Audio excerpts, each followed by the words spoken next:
Hey, what's going on, YouTube? Today we're talking Cav Pets, Saluna, and the return of Flying Cav.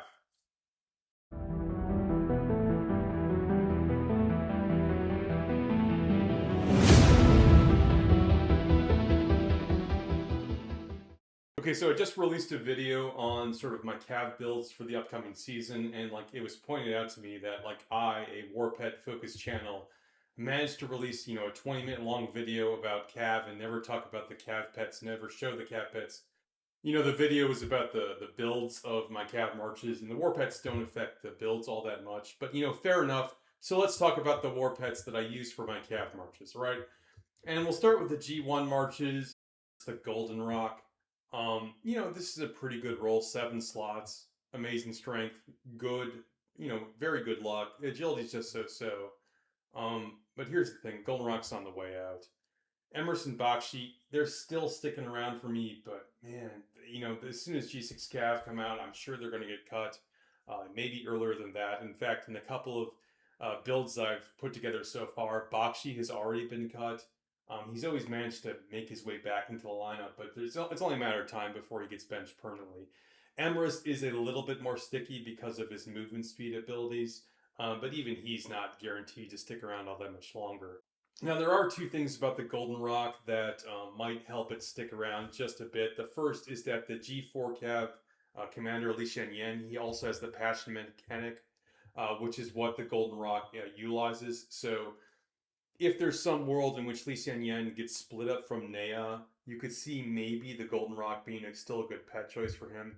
The other thing is the Golden Rock flies, so okay, it doesn't really work with any of your flying commanders all that well, but I'll talk about flying cav a bit later on, but basically you don't have a ton of good options in the air, so maybe the Golden Rock is one of your options there. Like this build I've had on it probably since like season 3 or season 4 or something. This wouldn't be the build I'd have to, in particular, intense exuberance. I don't think it's that good. I wouldn't choose it again. But back then, back in season 4 or whatever, I didn't know any better. I haven't touched this guy probably in 12 or 13 seasons or something like that. You can see I never bothered to get the talent skill up to 3 stars, and honestly, I'm never going to bother to get the talent skill up to 3 stars unless something really strange happens. So this is my Golden Rock. Like I said, I'll probably bench him pretty soon, and I'm not going to feel bad about it. Okay, the G2 Cav heroes, that's, Frondel and Theodore. They use the Berserk Faedrake, and you can see I have this guy built out to the nines. Now this roll it's good, but it's not great, right? 8 slots, okay.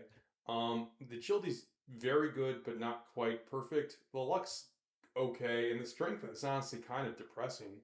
Um, Even with those rolls, I built it out to the 3 star and everything, and this is, I think, the correct build for it.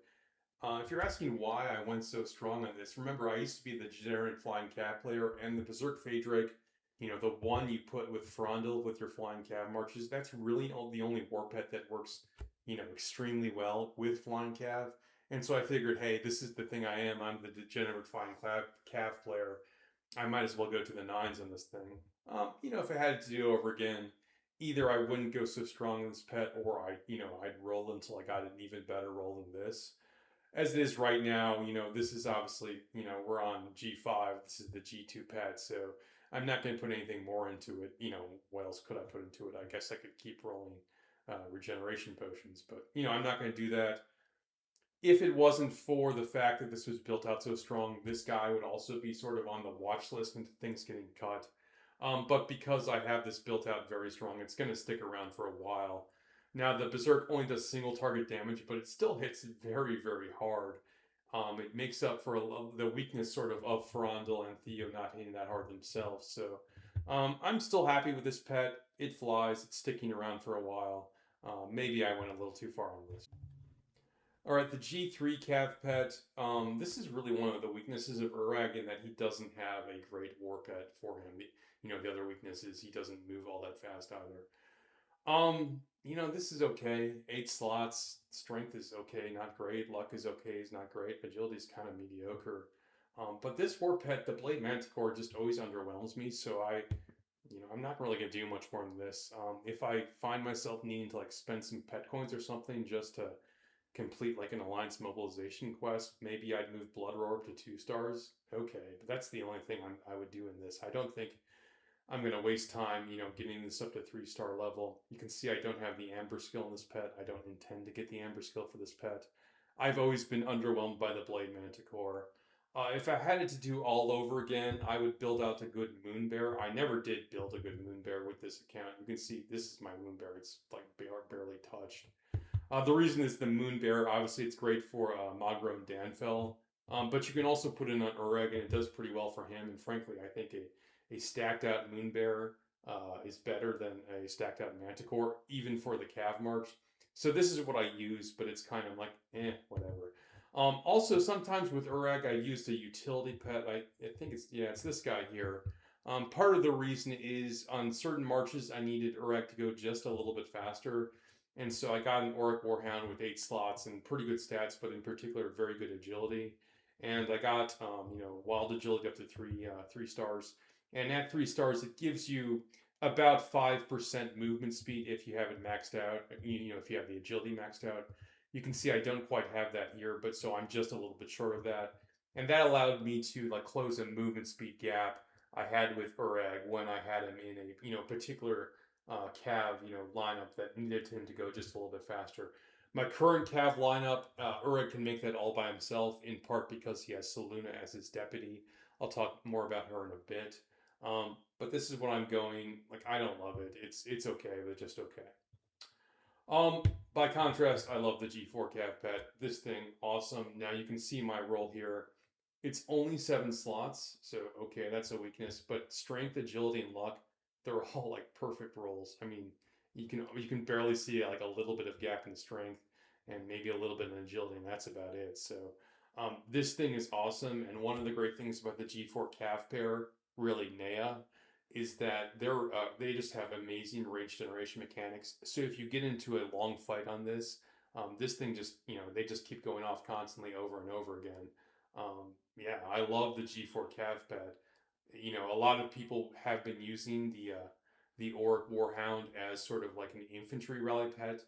I think that's good. I'm not as big of an advocate of that as some people are, but I do recognize it is pretty powerful, and I have tried it with my Auric, and it does just fine. So this is what I'm using for the G4 Cav, and like I'm not getting off this at any time soon.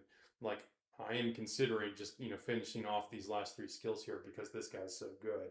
However, if you watch some of my other videos, you know that I got an even better roll with the G5 Cav Pet. Now the one thing here is that my luck skill is just very good, not amazing. Whereas strength and agility are like near max for both of them.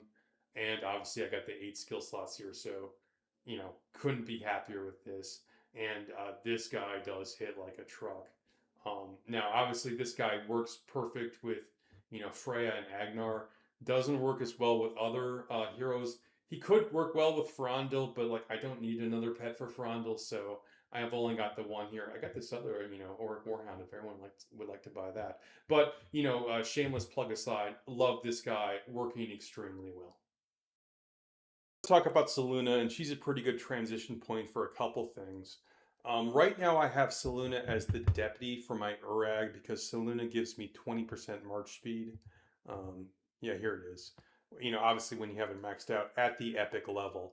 Now, I don't have Legendary Saluna yet. I'm not entirely sure when they're going to allow us to upgrade her. But obviously, they've given us a preview of Legendary Saluna. Okay. Now, I'm going to say a couple things about that. First, in the past, they've given us previews of heroes, and occasionally what gets released in game is slightly different than the preview. And so I have not done any sort of like theorcrafting, publicly theorcrafting builds or released in any of my Legendary Saluna reviews.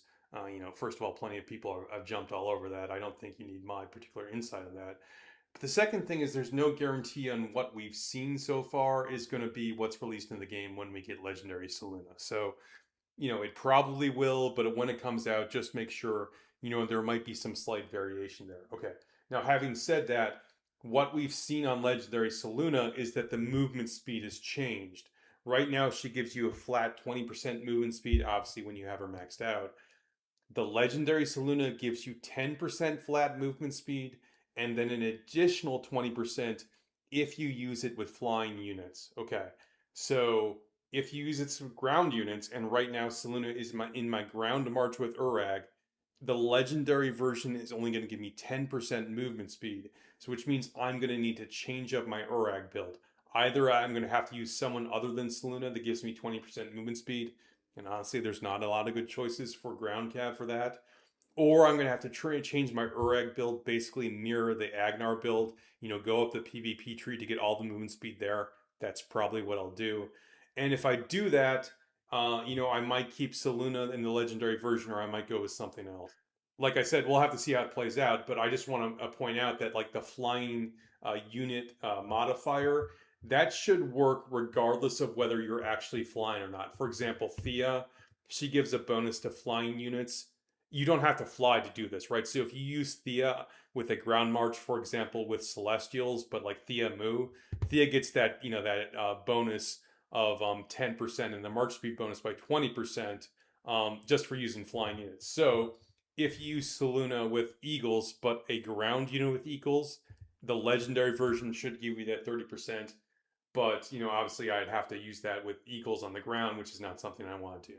Okay, that's a good transition point. Bunch of people have asked me, hey, am I going back to Flying Cav, with Saluna when the legendary version comes out? Okay, here's the short answer. I'm going to wait and see until, what Saluna looks like in the legendary version. I want to play around with her. Here's the long version. I'm really looking for an excuse to going back to playing Flying Cav. I miss them. I think the ground cav I've been playing with is super strong. I like it a lot, but I just miss the degenerate flying cav lifestyle. The other thing is in the recent sort of meta, the elf cav have gotten a lot stronger. Really, the reason for that is with all the infantry, dominating the battlefield, elf cav just naturally do better against infantry than melee cav do. So it's not so much that I think that Elf Cav are always secretly strong. It's just that I think the meta has changed to make Elf Cav a relatively better pick than they were. With that, and my sort of just itching to get back to Flying Cav, I expect I'll go back sooner than later. Expect a full video on that, pretty soon. Um, but I'm at least gonna wait until Legendary Saluna comes out to see how she plays, to just to test her out a bit, and then we'll see. I think for this season, I'm probably sticking with ground cav, and then my expectation is sort of towards the end of the season. That's when I'll make my choice. Anyway, that's all I got for you today, and until next time, you stay classy, Belleron.